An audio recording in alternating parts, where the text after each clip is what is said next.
This is the Fox 5 News Block. The Supreme Court handing the Trump administration a victory in the battle over birthright citizenship. But is the executive order itself legal? Well, that's still up in the air.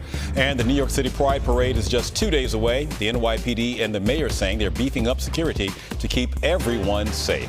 Good afternoon, everyone. I'm Antoine Lewis. Welcome to the News Block. Those stories in just a moment, but first we want to take a live look outside right now where clouds are covering the apple, Liv Johnson. Let's talk about this weather today. How are you doing? I'm good. How are you? I'm okay. I'm good. And you know what? So is the weather. It's been mostly cloudy today, but we've seen a little bit of sunshine. A few showers early in the morning. You can see some activity around us. We can't rule out a passing shower later, but it looks pretty dry right now. Temperature change, we're exactly where we were this time yesterday. We see warmer temperatures to the east of us, cooler temperatures to the west, and we have been below average throughout the afternoon. So 70 degrees in New York right now, 72 out on Long Island, 73 for Hartford, 72 for Poughkeepsie, 71 for Newark. And this is about our high so far today, about 71, 72. Those dew point temperatures continue to stay low, so we're not dealing with any big humidity, just in the 40s and 50s, which is very nice and comfortable. We have had some wind gusts throughout the afternoon, not right now, except up in Poughkeepsie and Monticello, but it's still been a pretty breezy day with peak wind gusts 20 to 25 miles per hour. That will persist through the evening. We'll probably just see a mainly cloudy evening. Again, can't rule out a passing shower, and then a couple showers tomorrow, but I think just one passing shower or thunderstorm. Overall, a pretty nice weekend ahead. Antoine. All right, Liv, thank you. A big legal victory for the president over his birthright citizenship executive order, the Supreme Court ruling to limit nationwide injunctions from federal judges that blocked the order. To break all of this down, Sharon Crowley in the newsroom with more on that and other Supreme Court decisions. Ms. Crowley. Yes. Hi, Antoine. The Supreme Court backing the power of the presidency. The justices ruling 6-3 to limit federal judges from nationwide injunctions. It means the administration could soon be allowed to deny citizenship to the children of illegal migrants born here in the U.S. Here's President Trump reacting. But I want to just thank again the Supreme Court for this ruling. It's a giant. It's a giant. And they should be very proud, and our country should be very proud of the Supreme Court today. So the Supreme Court ruling that individual judges lack the authority to grant nationwide injunctions. It reached the high court after federal judges blocked President Trump's executive order to put restrictions on birthright citizenship. Trump's order would deny citizenship to U.S.-born children of people who are in the country illegally. Now, the case is now returned to the lower courts, where judges will have to decide how to tailor their orders to comply with this high court ruling. I spoke a short time ago with New York Congressman Mike Lawler. When you get this type of ruling from the Supreme Court, obviously they're recognizing the limits of their own authority. The fact is we are co-equal branches of government, and executive power resides with the executive, not the courts. And ultimately, the president has the right to make certain executive decisions, and they seem to have upheld that. Well, the High Court also ruled this morning that Maryland parents who have religious objections can pull their children from public school lessons using LGBTQ storybooks. And the Supreme Court also upholding a Texas law aimed at blocking children under the age of 18 from seeing online pornography. And Antoine, the High Court expected to go on recess, so they're trying to get these decisions in under the wire. Sounds like a busy morning. Sharon Crowley, thank you. Multiple reports saying former Governor Andrew Cuomo will not remove himself from the general election ballot, with today being the deadline. Cuomo qualified to run in November as an independent before he lost Tuesday's Democratic primary. Although the former governor is apparently keeping his name on the ballot, he has not publicly committed to actively campaigning. A new poll by the Honan Strategy Group suggests Zoran Mamdani and Cuomo each getting the support of 39% of likely voters. But if Cuomo is removed from the ballot, the poll finds Mamdani leading Mayor Eric Adams by 15 percentage points. Adams officially kicking off his re-election bid as an independent Thursday, dismissing Mamdani's platform, making buses free as well as freezing rents. This is not a city where you use idealism to state you're giving everything to everyone for free. There's no dignity in someone giving you everything for free. Mamdani has said that he would raise revenue by raising taxes on the wealthiest New Yorkers, but Governor Kathy Hochul has already dismissed that as a non-starter.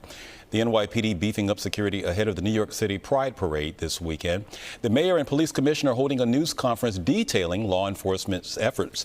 They say that there are no known threats, but they're taking extra precautions simply as a safety measure.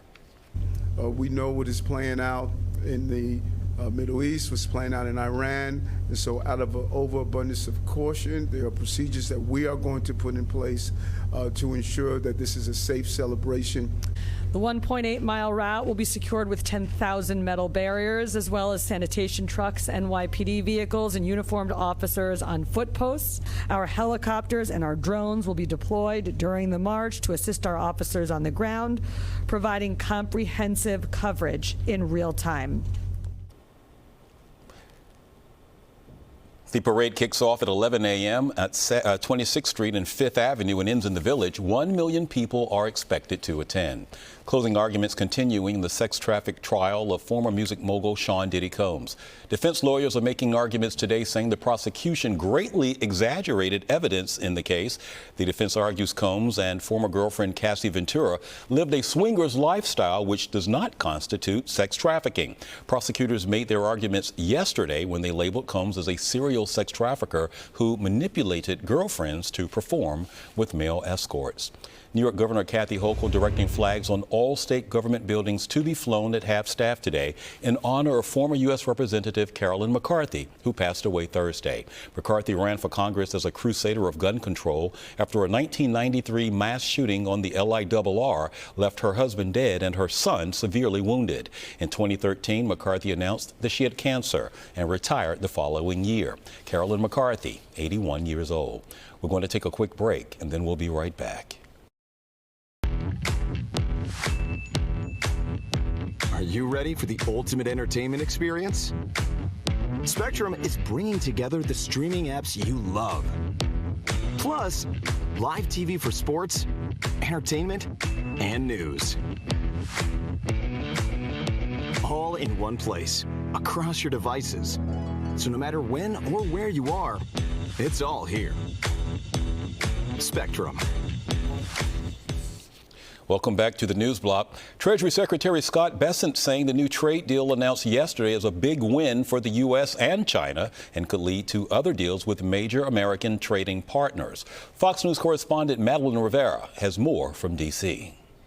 This is the centerpiece of fair trade. The White House taking a victory lap on Friday after President Trump announced he signed a new trade deal with China. The full details haven't been announced yet, but it's focused on lowering American tariffs on Chinese imports in exchange for concessions from China on shipments of rare earth minerals to the U.S. Part of the agreement was tariffs coming down and rare earth magnets starting to flow back to the U.S. They form the core of a lot of our industrial base. But it's still not clear what the final tariffs on Chinese goods will be. Right now, it's 10% under a temporary deal with Beijing, but that expires in August. And the Chinese government says it expects to see significant tariff relief after that. We hope that the United States side will work with China to implement the important consensus reached.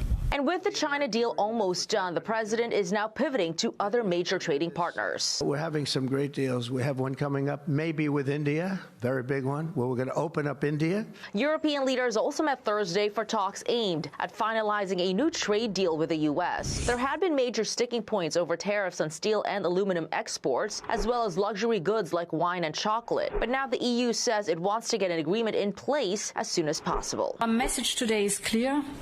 We are ready for a deal. President Trump has set a July 9th deadline for world leaders to make a deal, or he says tariffs will go up significantly. In Washington, Madeline Rivera, Fox News. Senate Republicans scrambling to get the president's big, beautiful bill to his desk to sign by July 4th, which is the deadline. But this bill is facing hurdles. The bill would extend Trump's tax cuts from his first term, but trim entitlement programs like Medicaid to help offset the cost. Senate parliamentarian Elizabeth McDonough determined that the new Medicaid cuts crossed the line, sending Senate Republicans back to square one. The House has already passed the bill, but they would have to sign off again on any changes that the Senate would make. Then there's this from Queens, a 15-year-old boy arrested in connection with the fatal shooting of a 14-year-old boy Wednesday night. Police say that the teen is charged with manslaughter and criminal possession of a weapon. The victim, Jamiri Mazar, was found with a gunshot wound to the head inside 9014 161st Street in Jamaica. Mazar was pronounced later dead on scene. The bus stuck on a Long Island parking garage has been removed. This ordeal began Monday night in Lake Success when the concrete tiles of the parking lot caved in. Officials told us that they had to make a platform or crane. They brought that in. They also had to cut a hole in the fence around the area to get to the crane. While they said there were no violations on the parking garage, it's unclear, however, when it was last inspected. Okay, now let's take another live look outside where we're understanding clouds are here. The temperatures also dropped, Liv Johnson, so certainly a hot beginning to the week, but we're cooling things off here at the end. Yeah, it dropped 25 degrees overnight, and that's not an exaggeration. We're below average for this time of year right now. We've only gotten up to about 72, 73, some of us even lower for this afternoon so far. Wind speeds between about 5 to 15 miles per hour, but we have seen some wind gusts up to 25 miles per hour.